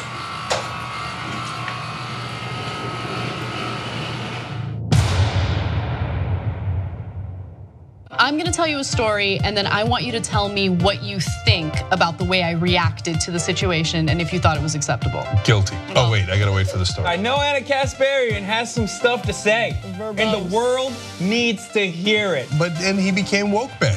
I hate it. I love it. I love it. Jesus and I used to do this trick where we would elongate the videos so that we would look skinnier. That is the most positive drug dealing story I've ever heard of. Bears don't give a fuck. I trust you guys, audience. Don't let me down. You don't believe in ghosts? Talking about pussy. Oh, don't. The food in Turkey is phenomenal. Hey, we got spam in TYT. Where's our spam? Oh, death. Did you want to poop outside? No, I poop here. It's fine because I bury it. And you know what happens in that water? Turns the frogs gay. And they can't stand the establishment. And then I slipped and fell on my ass. Guess I gotta get comfortable here. That is tomorrow's joke, Jake. When your time is up, what wouldn't you do for just one more day? I'm gonna try to have sex with you. If you don't want it right now, just roll up a newspaper and hit me. Hottest club I've ever been to is my bedroom. People often say that you are the Jasmine of TYT. Yep. Please, I am not with you, baby. You gotta let me go. Oh God, this hurts so bad. You're alive, you're alive. The last day is not any more valuable than today is.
All right, back on Young Turks, Cenk and Anna with you guys. Let me read some tweets as quickly as I can here. JNF writes in, money can buy you a lot of things, but it can't buy you common sense. We should be thankful that his family is this stupid. Agreed. Look, all of them, born on third base, thought they hit a triple. So Leanne then says, if we could get both of Trump's sons in jail, it'd be a win for the wildlife too. Good point. And of course, remember, animals are innocent. I think that played. Okay. Anyway, the W-Do, there's no way I said that right, writes in, it's not just that they're too stupid to do a cover up, it's that they actually think that there will be no consequences, which is exactly the point that JR was making during the break. He's like, they've never had any consequences in their whole lives. So that's why they willy-nilly admit, yeah, I went to go get opposition research from the Russians. What is that? That's illegal. So what? I've done like 28 illegal things. My last name's Trump. I don't know if there will be consequences for it. Well, we're gonna find out. Yeah. I agree with you. T. Russello says, if you go into a store to rob it, but they don't have any money, you're still charged with robbery, which is very true. And finally, on the net neutrality issue, Chris Allen says, the internet for the rich, Trump will be loving that. Well, he's not just loving it, he's the one that's making that happen. So for all you libertarians out there who thought, oh, Trump, MAGA, Trump's awesome. He's gonna protect freedom, make the internet free again. Oops. So even some of those guys free now, again, like I know. Anyway, even some of those guys are like, that's kind of unfortunate what he's doing about net neutrality. Oh yeah, that's right, because Comcast doesn't give a shit that you're a right winger. They'll still charge you more money because they'd like to make more money. at least none of them wrote a book titled "In Trump We Trust" and then complained and whined about Trump after he got elected. Like Ann Coulter, who I'm debating at Politicon. You guys should come check it out. Politicon.com/TYT to get tickets. Anna's debating Ann Coulter. I will be debating Ben Shapiro. Oh, man, I should have been saying this all day today. Tomorrow, if you're a member, watch the Joe Manchin interview live. Yes, I'm interviewing Senator Joe Manchin from West Virginia tomorrow live at 11:15 a.m. Eastern. So go to tytnetwork.com/join. Get a free membership this month. You get a 1 month of membership free. You use promo code FREETYT. Okay, so go to tytnetwork.com/join. Put in the promo code FREETYT, and then tomorrow morning, make sure that you're watching for members live when I interview Joe Manchin. That is going to be fascinating. And why does he want to come on? I don't know. And so that I don't know which way he's going to go. I know which way I'm going to go. And I can't imagine that would be an uninteresting interview. It should be fun. It should be fun. All right, what's next? All right. Ivanka Trump and Donald Trump are facing some criticism after Ivanka briefly substituted Trump in his seat at the G20 session. Now, she was pictured sitting next to a number of world leaders, including Angela Merkel, also the president of China, and some are arguing that this is unacceptable. She is not an elected official, so as a result, she's unqualified and she shouldn't have sat there. I'm going to go ahead and defend her, but first let me give you the details. Really? Yes, Okay. I am. Interesting. All right, I think this is much to do about nothing, but let me give you the details about it. So Ivanka was sitting in the back and then briefly joined the main table when the president had to step out, and the president of the World Bank started talking. Excuse me. So this is a response to the criticism from a senior Trump administration official. She says Ivanka Trump was sitting in the back and then briefly joined the main table when the president had to step out, and the president of the World Bank started talking as the topic involved areas such as African development, areas that will benefit from the facility just announced by the World Bank. Excuse me. Now, Ivanka Trump wasn't just there dilly-dallying. I'm sorry, I have a really bad cough, guys. I'm trying to keep it together. All right, because now I like this. It's created more suspense. I'm curious as to your defense of her. I can't wait to that. Cough is driving me crazy. There's actually a couple of things we're probably going to disagree about on this story. Okay. I apologize. Okay, so he steps out briefly. She takes his seat. People are upset because they think it's nepotism, which, yes, to some degree it's nepotism, but it's been nepotism from the very beginning. So if you're upset about that, I understand. But to say, well, Rex Tillerson, he was appointed as Secretary of State, so he should be the one who should sit there. Okay, understood, but he also wasn't an elected official. He certainly is not qualified for that job, and she's actually there talking to world leaders about something, an effort that she took part in that I think is incredibly important. So the World Bank is trying to raise $1 billion in order to help provide capital to female entrepreneurs in both developing and developed countries, right? And so she's a woman who is an entrepreneur. She's been, trying to raise awareness about these issues. And so she, nudged Donald Trump to actually be part of this initiative. And as a result, the United States is going to contribute $50 million, which I think is great. This is good news, right? And so I think it's totally fine for her to sit there briefly and have a discussion about that. It's not that big of a deal. And I feel like criticizing her for this specific thing makes liberals seem incredibly petty. That's my take on it. Now, according to CNN, Ivanka, along with World Bank President Jim Yong Kim and Merkel, helped launch the World Bank backed program that will promote women's entrepreneurship in developing countries, okay? So I don't know, Angela Merkel was asked about this, like, hey, do you find this unusual? What do you think? And here's what she said. Let's go to graphic 5. Ivanka Trump was part of the American delegation, so that is something that other delegations also do, and it is very well known that she works in the White House and that she is also engaged in certain initiatives. So Anna, you make a compelling case in that she's part of the administration, this is something she cares about, and it is what it is. On the other hand, there's a couple points to be made. Number one, does it show that Trump cares about this issue if his way of caring is, I'm gonna go take a bathroom break and Ivanka, you fill in on, it's entrepreneurship for women. Whatevs, I'll let my daughter sit in on that, okay? Okay, so that's point one. He did talk about it during his speech at the G20. Okay. Secondly,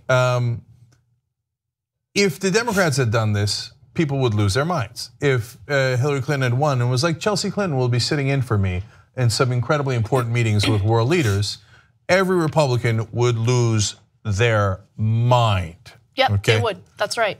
And they would attack and it would be petty. And look, I only say that it would be petty if the context of the situation is the same context that we have here now. Now, please don't misunderstand me. I have no love for the Trumps, okay? And so it does pain me to defend them in this case, but fair is fair. And I feel like this is such a ridiculous criticism. They're actually doing something good here, right? Amongst all the terrible stuff that they're doing, here's something good. And they're trying to empower women in underprivileged countries. And I think that they, credit where credit is due. So on the substance of it, I agree with you. And I don't have and I'm glad that you're pointing that out furthermore. You're right, the underlying issue is that they work in the White House in the first place. Yes. So if Angela Merkel was like, oh, here's all my kids, and they'll be running Germany from now on. And so one of them will be doing, handling our relationship with China. People will be like, really, are you serious? And then the other one will sit in for me in international meetings. People would think that was incredibly strange, and by the way, a little demeaning if Merkel's like, oh, here's my daughter, it's take my daughter to work day, so she's sitting in for me at this meeting. Yeah. Now, the daughter is not 13, I get it, she's a grown up. On the other hand, Ivanka Trump, what has she accomplished other than being Ivanka Trump? I know people are gonna find that outrageous, but so Donald Trump said, if she weren't my daughter, it would be so much easier for her.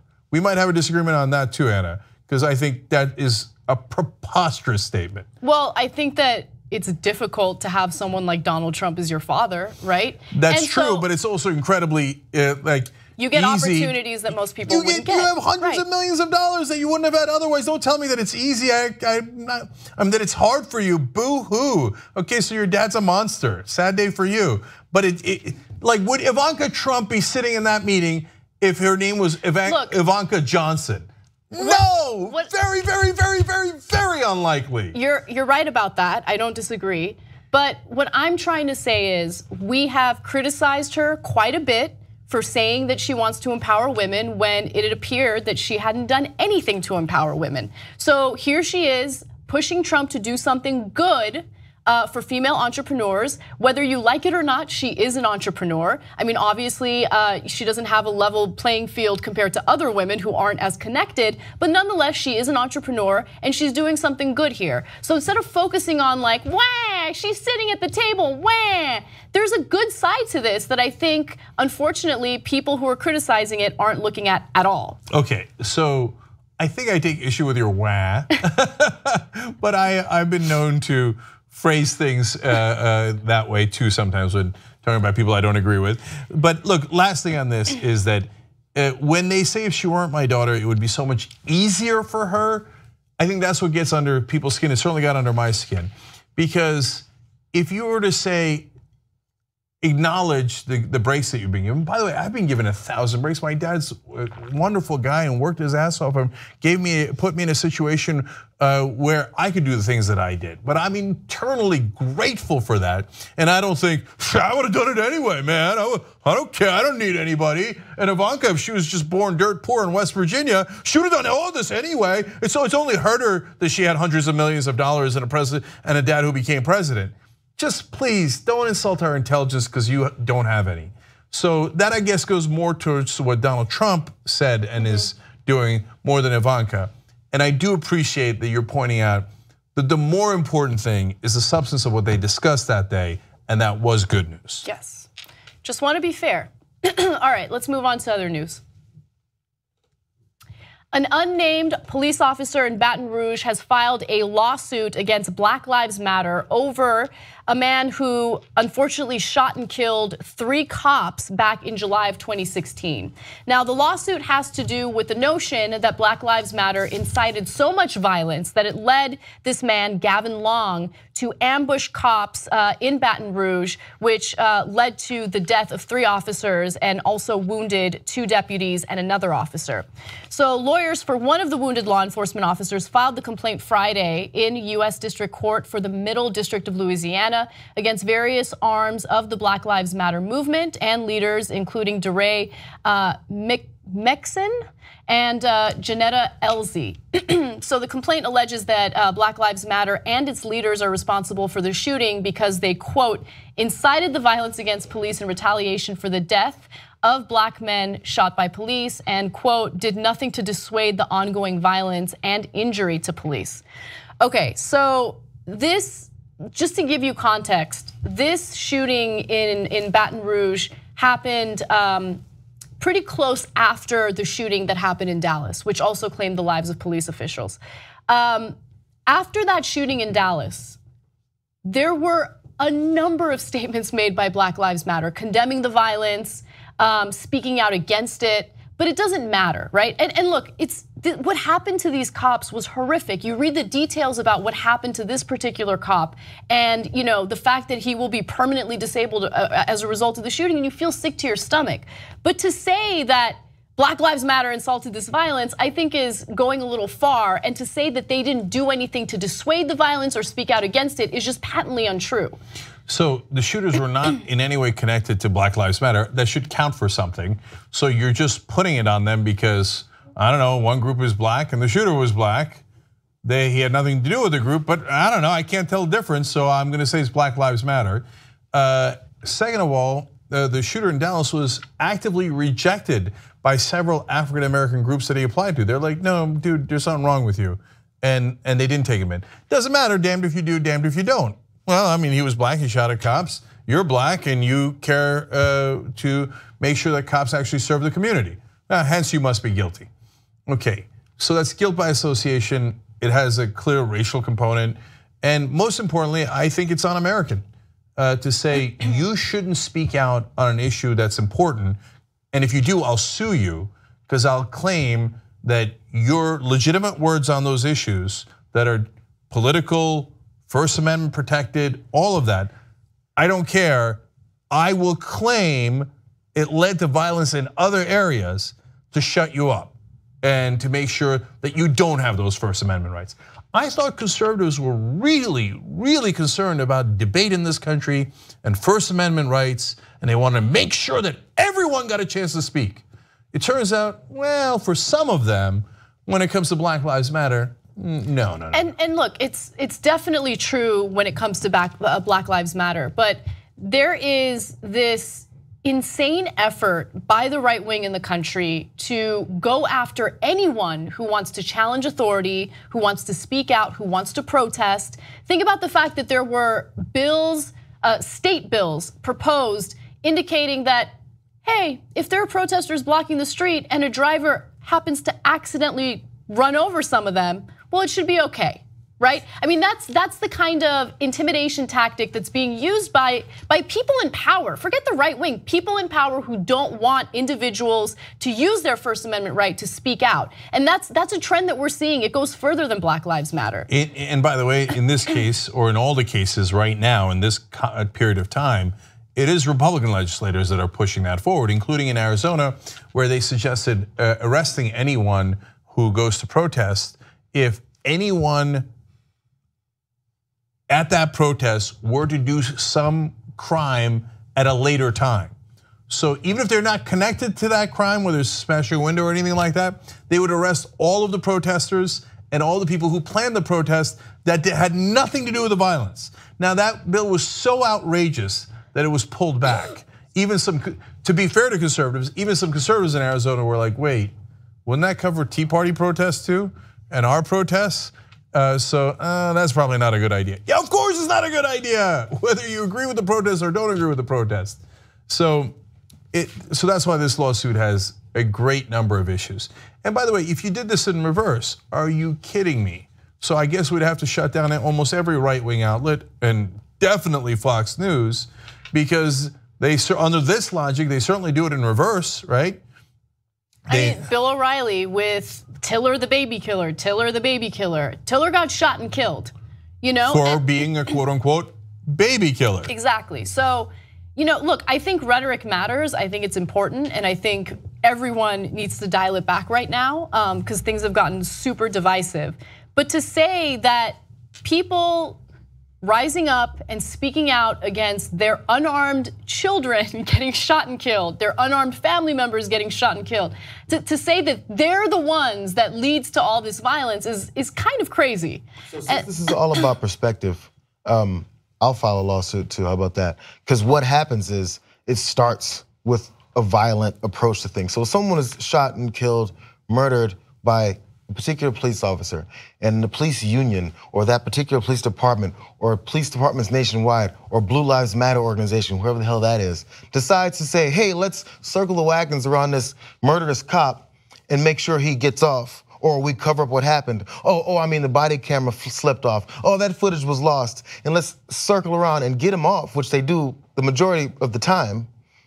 Then I'm upset because now you've condoned this violence, which will then incite other violence from people who may or may not have listened to Black Lives Matter.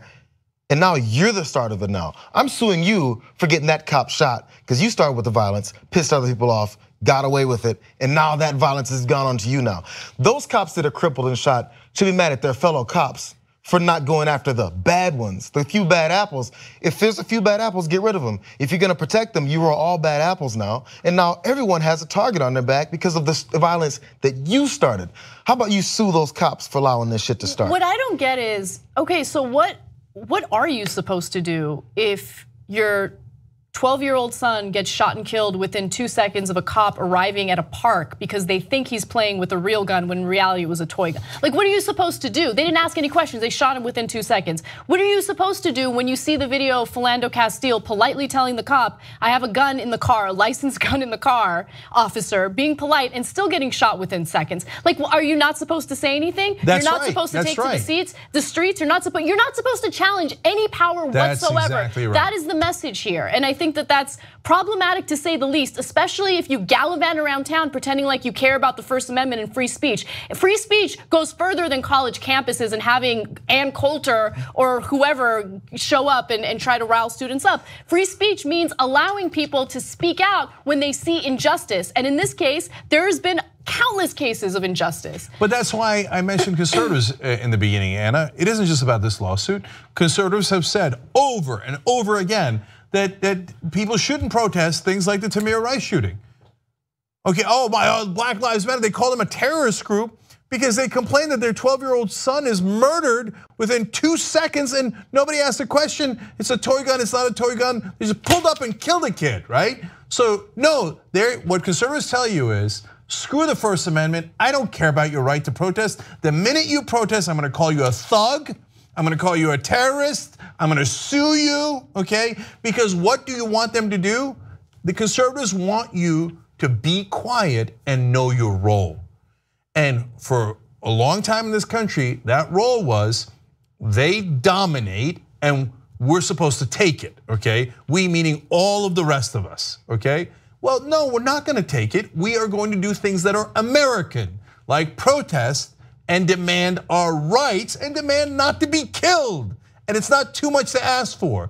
And by the way, I mean, JR didn't have to go as far as he did in his opinion to come back around to the cops. You could just stop halfway. So when you protect cops that kill people, doesn't that incite violence from other cops who think, I can just kill people and get away with it? Look at all of the cases where cops shot people and there was no consequences. So everyone who protected those bad apples are now under your logic, not my logic, your logic, is inciting and encouraging further violence against black people. Let's go sue all of you, right? No, that suit doesn't make sense. this suit doesn't make sense, and it is deeply un-American. In this country, we get to speak out. And if you don't like it, you use your voice and your First Amendment rights. This is nothing but an attempt at intimidation. All right, we got to take a break. When we come back, more stories, including fun stories, I promise. Just come back. You just come back.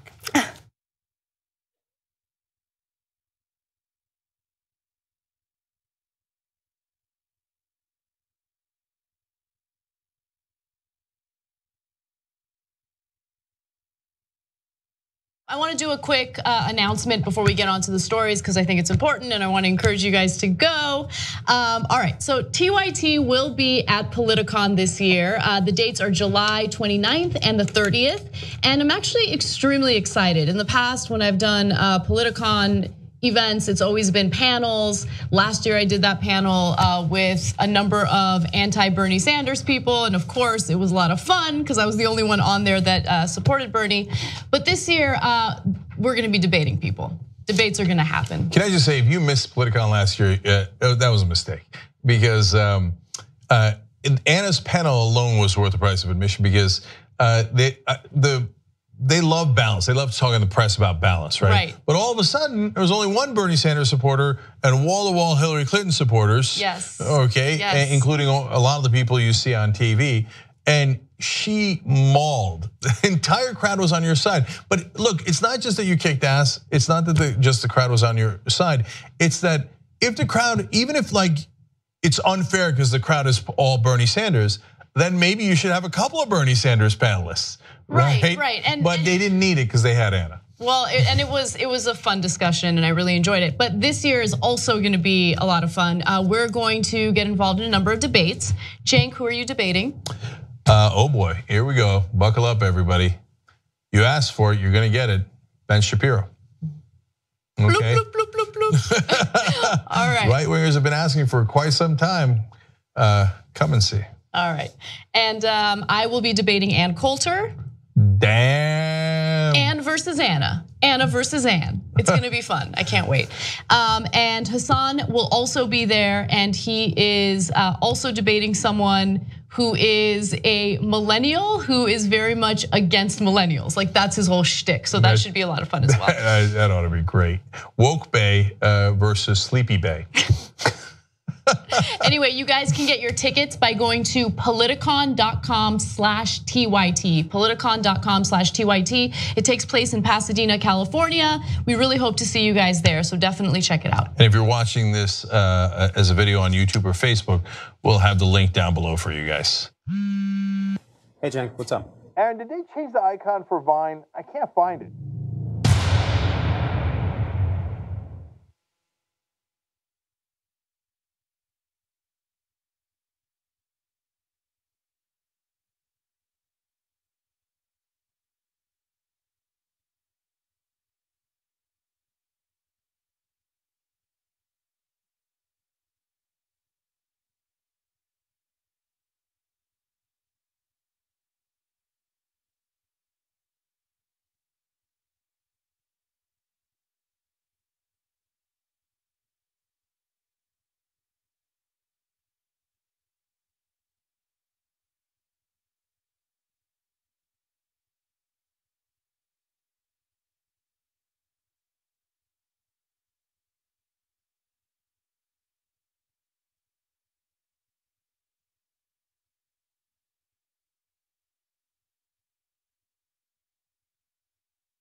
Turks, Cenk and Anna with you. Our members of the day are Yuri Dotsenko and Ginger McMahon. Apparently Anna's going to rage in the postgame today about housing. Some of you enjoy that. So tytnetwork.com/join to get the whole show, and we'll be doing some extra stories online after this hour is up.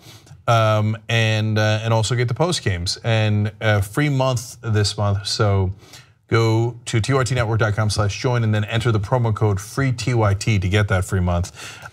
Quick tweets here. Actually, this one's super chat from the last show we did on Friday. Myotis Lucifagus writes in, yes, Francesca is awesome. Glad to see her on the main show. Left is best.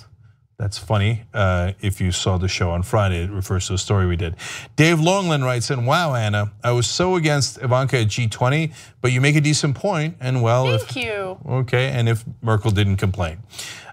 Christopher Nagy says, if this case goes against Black Lives Matter, then on that standard, right-wing radio, Fox News, and conservative websites should be sued out of existence. Well, that certainly is true if the case does go that way. Right. Okay. Well, one of the defendants in that case says that this is the second time that he's had to deal with a similar lawsuit, and so he's certain that it has no merit. And yeah, I mean, to prove that an organization or specific people have incited violence, I mean, there's a decent burden of proof there. You know. All right. What's next? All right.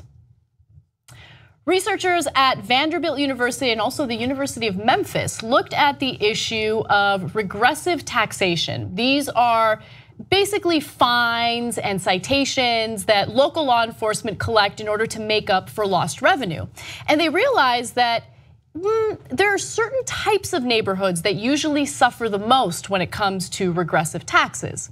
Now, here's what they found. Using data from more than 9,000 cities, the researchers found that cities with larger Black populations rely more on fines and court fees to raise revenue. The average collection was about $8 per person for all cities that get at least some revenue from fines and fees, but that rose to as much as $20 per person in the cities with the highest Black populations.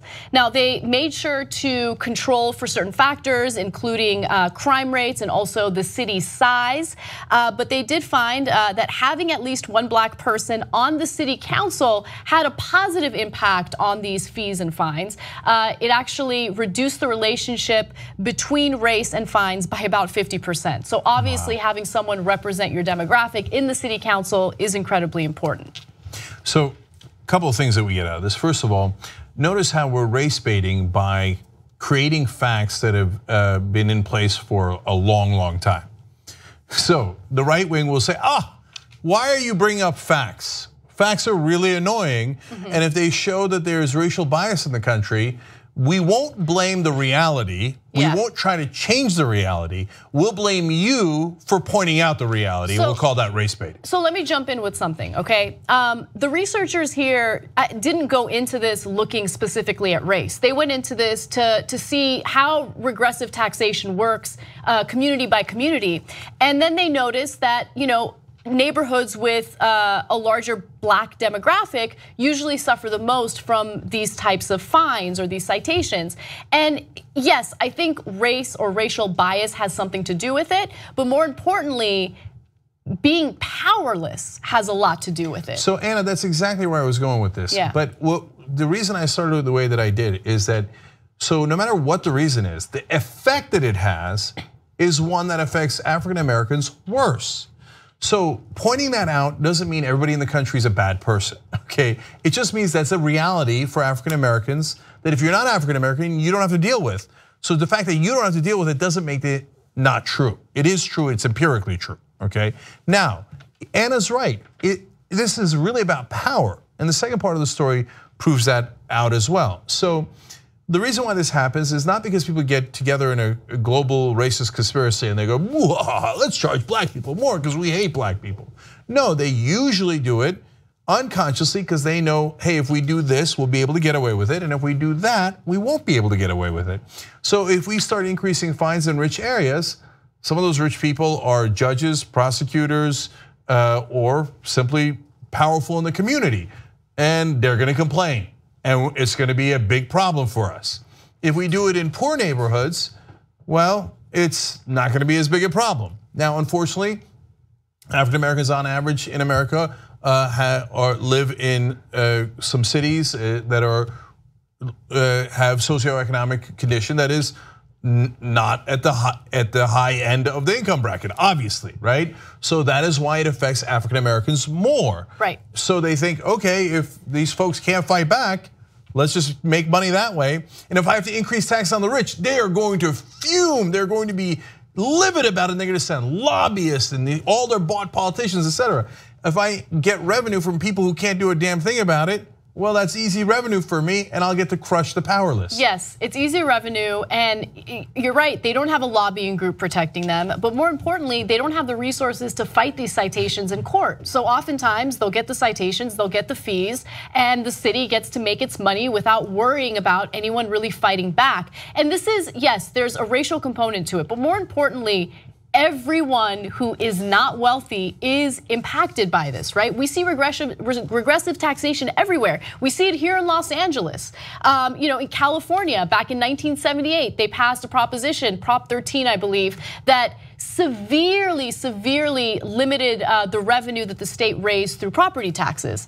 And also it led to you needed a 2/3 majority in the state in order to increase taxes. Since we lost so much revenue, what do you think happened? Citations, like parking citations, cops, trolling the streets looking for people who, make minor infractions while they're driving. That shot up.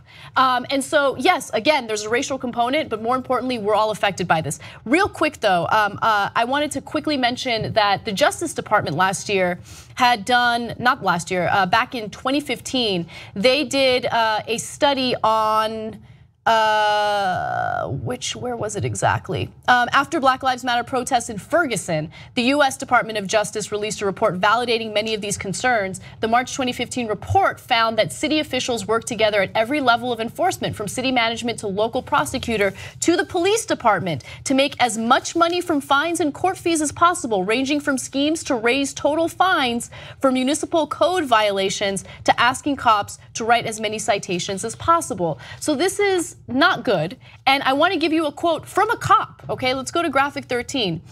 This is a cop from the NYPD, New York City Police. When you put any type of numbers on a police officer to perform, we're going to go to the most vulnerable. We're going to go to the LGBT community. We're going to go to the Black community. We're going to go to those people that have no vote and have no power.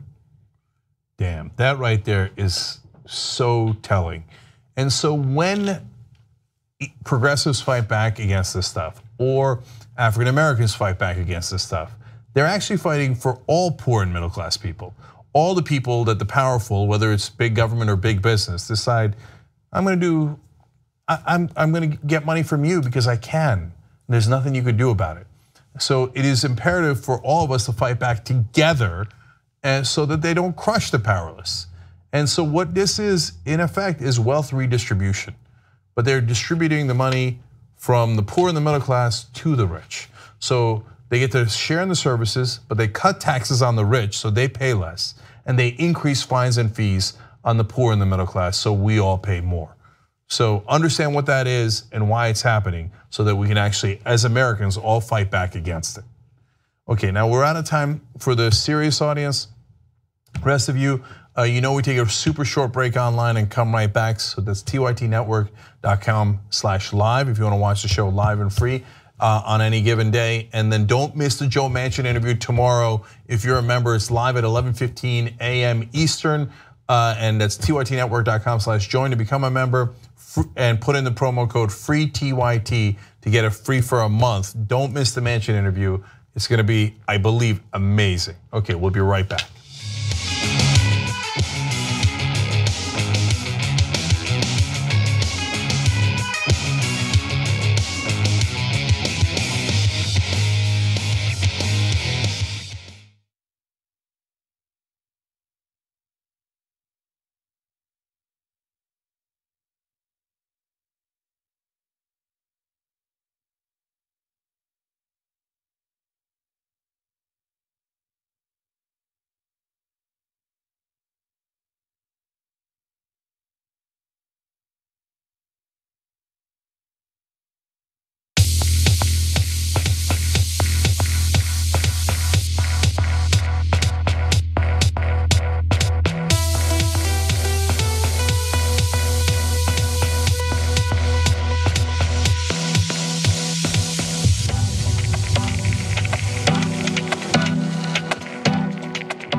right back at you. Yeah. All right, Casser, what do you got? All right, we're switching gears. Okay, we're moving a little away from political news to other, international news and stuff that's going on.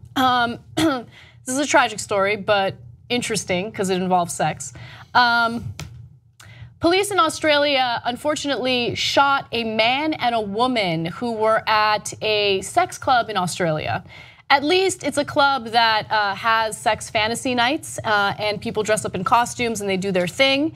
And apparently 40 armed police officers raided the Saints and Sinners Ball, an erotic fantasy dress party described as a no-holds-barred extravaganza of adult fun on its website at the Inflation nightclub. So apparently someone, a club goer, believed that there was someone there with a gun. And that's what led to police showing up. They show up and they see. Well, it would be hard to hide in that context, wouldn't it? Yeah, I mean, they're dressed up in costumes, so could someone possibly have a toy gun? Yeah, so everyone calm down. I mean, ask some questions before you freak out and call the cops, and then, of course, things get out of control. So 40 cops show up. At that point, there was a man and the woman in a compromising position, and cops allege that the man was holding what appeared to be a gun and he refused to put it down. At least that's their side of the story.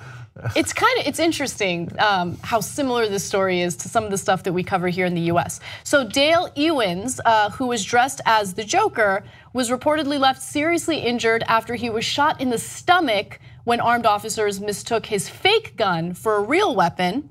And then the woman that he was in a compromising position with, Zita Sukis, was dressed as comic book supervillain Harley Quinn and was unfortunately shot in the leg. Now her injury is not life-threatening, his is. And hopefully he makes a recovery, a full recovery. Venue staff have stated that the male victim was not holding anything in his hand, but rather he was in a compromising position with the female partner, which is a normal activity with the nature of this event. That's according to the owner of this club or this event. Yeah, so obviously a full investigation will tell you who are the real culprits here, but boy, is there a lot of overreaction here. I'm surprised this story is not in America, that it's, so they do it in other places as well, apparently. So first off, look, if the guy is in mid-coitus, it is unlikely that he is, in that context, a dangerous guy. Now, if you found somebody like that dressed as a Joker in an alleyway on top of a woman, you might think, oh my God, is he assaulting her? And he has a weapon. Okay, at a sex party, you would hopefully make a different assumption, wouldn't you? Right? And whoever the schmuck is, and look, there's two possibilities. One is a schmuck called us in because he's like, oh, everybody's dressed in costumes and some of the costumes have weapons. Oh my God, what if they're real? I'll call it in. Oh yeah, right? Or somebody I feel like that kind of person wouldn't go to this type of event. Like exactly. It's kind of shocking, right? Which leads to the other, and now this is speculation, other possibility that somebody didn't like the idea of this party. So they made a federal case out of it and said it was really, really dangerous. That's why the Australians sent in 40 cops. That's a lot of cops to bust a sex party, right? So we don't know, we'll find that out in this investigation that they're gonna do. But overall, same thing for Australia as you would have in America. Just settle down for one quick second, okay? Allow for the withdrawal method and see if the guy actually has a weapon or not. You don't need to panic, especially in the middle of a sex party. It is not a place where you normally bring weapons. So give the guy a chance. Yeah. All right, moving on. This next story is something that I want to share with you guys because it displays how resilient some humans are, how much of a fighter this particular person is, and it just inspired me, so I wanted to share his story.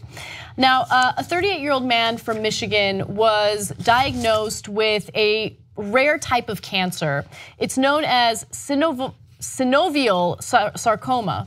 And essentially, it is a soft tissue cancer that started developing on his face. He started noticing a deep pain in his jaw. It got so unbearable that he finally went to the doctor, and then they told him what his condition was. Now, Tim McGrath is his name, and I want to share the first two pictures with you because you get a sense that he was obviously a very good-looking guy, someone who took care of his physical appearance, obviously cared about his physical appearance to some extent, and stop the pictures. Don't go any further. And so, the condition that he was diagnosed with left him severely, deformed. He had a facial deformity because a tumor grew on the side of his face that was the size of a softball. So the next series of photos that we're gonna show you guys are graphic, and I wanna warn you because they're difficult to look at, but if you can handle it, let's take a look at the next picture.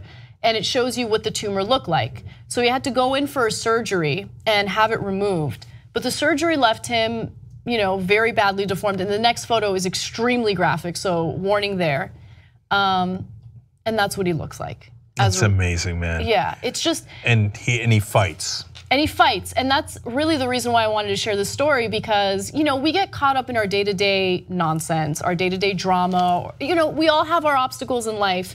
But here's a guy who dealt with something so serious, life-threatening, obviously something that, takes away something that he took some pride in. And he's like, I'm not giving up. So here's what he said about it. There were so many times when I wanted to give up, and at times it was difficult to find the strength to carry on. But he did carry on. So he had a 30-hour surgery to remove that tumor. He spent 7 weeks in the hospital recovering. And doctors tried to reconstruct his face, but his body kept rejecting it, right? Finally, he comes across a plastic surgeon who decided to do some skin grafts, like using his own skin in order to reconstruct his face. And he's starting to look and feel a little better. I mean, he still has a long way to go. But he created a foundation in order to, share his story, raise awareness about this, and just inspire others, empower others. And I have so much love for this guy. I mean, I have so much respect for people who keep fighting when life has dealt them such a terrible blow. Yeah, and he persisted. Yeah. I mean, we celebrate persistence sometimes on a political level. I mean, this is on a personal level that's amazing. And look, part of my takeaway from this is, you think you had a bad day, right? And some folks have a disastrous day, and they didn't do anything to deserve it. It just happened to them. They caught a bad break, and life is full of good breaks and bad breaks. And if you haven't caught a break this bad, count your lucky stars, and don't get too weighed down by whatever thing happened to you in your life. It could be a lot worse. And if you did catch a really bad break, you're not alone, and you too can persist, and you too can make it, and obviously always stronger together. So whether it's family, friends, or community, help one another to get to a better place. And I think that Tim McGrath is a great example of that.